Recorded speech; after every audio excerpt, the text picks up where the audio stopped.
বন্ধুরা, এই শীতের মৌসুমে বানালাম পায়েস পনির দিয়ে নতুন ভাবে নতুন রকমে। আমার রেসিপিটি করার জন্য আমার কি কি উপকরণের দরকার হয়েছে তাহলে চলুন আমি দেখিয়ে দেই, বুঝিয়ে দেই।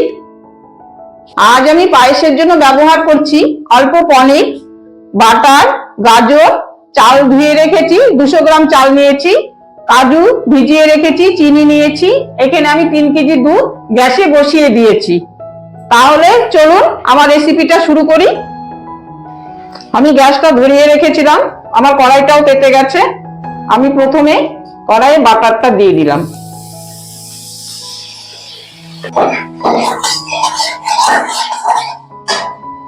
আমার বাটারটা গলে গেছে, আমি পনিরগুলো ছেড়ে দিলাম। পনিরগুলোকে আমি খুব হালকা করে ভেজে নেব বাটার দিয়ে।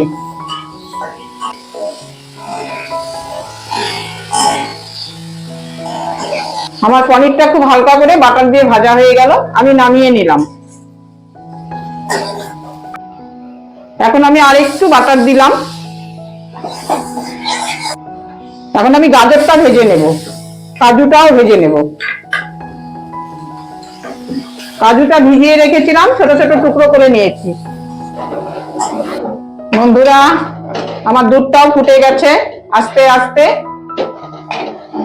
আর একটু ক্ষীরের মতন হোক, ঢেকে দিলাম। আমার গাজর আর কাজু একসাথে হালকা করে ভাজা হয়ে গেল, আমি নামিয়ে নিলাম। সবকিছু অল্প অল্প বাটার দিয়ে ভেজেছি। ঘি দিয়েও করা যায়, কিন্তু ঘি দিয়ে বাড়ির লোকের প্রবলেম হবে, তার জন্য আমি বাটার দিয়েই করলাম। আমি কড়াইয়ে অল্প আবার বাটার দিলাম। এখন আমি চালটাকেও হালকা করে ভেজে নেব।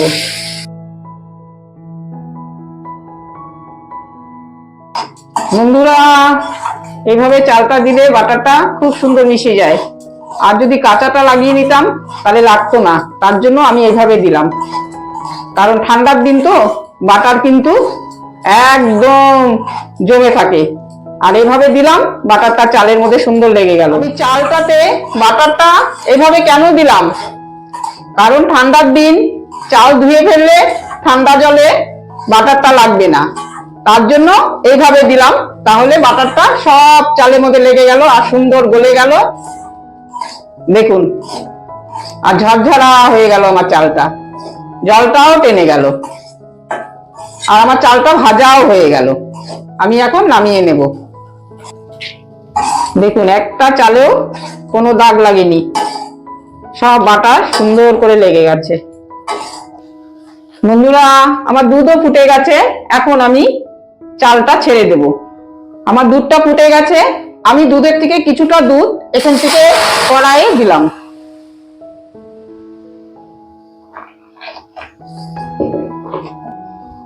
এখন আমি হাঁড়িতে চালটা দিয়ে দিলাম, তারপর খুব ভালো করে নেড়ে দেব। আমার কড়াইয়ের দুধটা এখানে আস্তে আস্তে ফুটুক, এটা আমাকে খুব বড় করতে হবে। তো যতক্ষণ পারে ফুটতে থাকুক, ততক্ষণ আমার পায়েসটা হতে থাকুক। এখন আমি এই দুধটাতে চিনি দিয়ে দিলাম। দেখুন বন্ধুরা, এখানে দুধটা জাল হবে চিনি দিয়ে। পায়েসে দিলে পরে জল জল কেটে যায়, তার জন্য আমি আলাদাভাবে দুধটায় চিনিটা দিয়ে জাল দিয়ে নেব।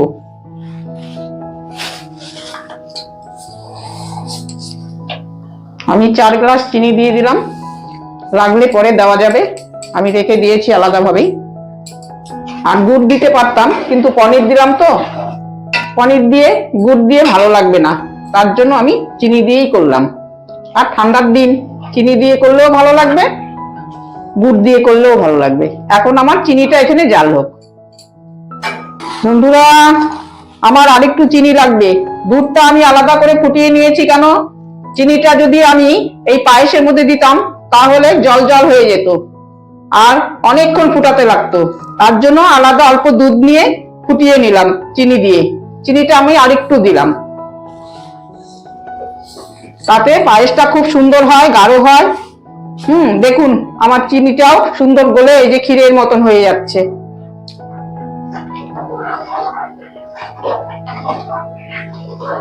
এখন আমি স্বাদ অনুসারে একটু লবণ দেব।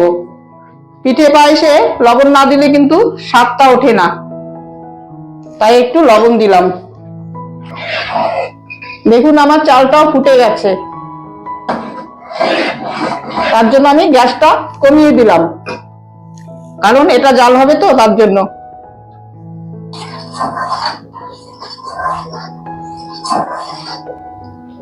দেখুন আমি আলাদা করে দুধ নিয়ে চিনিটা জ্বালিয়ে নিয়েছি, কি সুন্দর হয়েছে, এই যে একদম শিরা।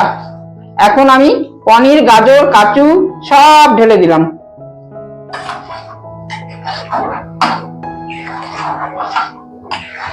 তারপর ভালো করে নেড়ে দিলাম। আমার পায়েসটা হয়ে গেল, আমি নামিয়ে নিলাম। এখন আমি এটা ঢেলে দেব।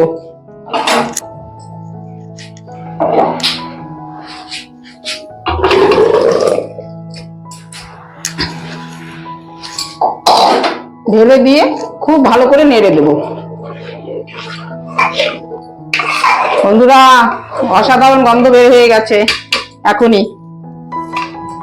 এই যে এখন আর একটুখানি বসাবো, আর একটু বসালাম, ভটভট করে ফুটবে, আমি নামিয়ে দেব। আমার পায়েস একদম কমপ্লিট, এখন আমি নামিয়ে নেব। বন্ধুরা এই শীতের মরশুমে নতুন ভাবে, নতুন রকমে পনির দিয়ে পায়েস করলাম। বন্ধুরা আমার ভিডিওগুলো তোমরা মন দিয়ে প্রথম থেকে শেষ পর্যন্ত দেখো। এমনই নিত্য নতুন রেসিপি দেখার জন্য, শেখার জন্য আমার চ্যানেলটিকে মনে করে অবশ্যই সাবস্ক্রাইব করে রাখো। বন্ধুরা আজ তাহলে আসি, আবার নতুন রেসিপি নিয়ে দেখা হবে।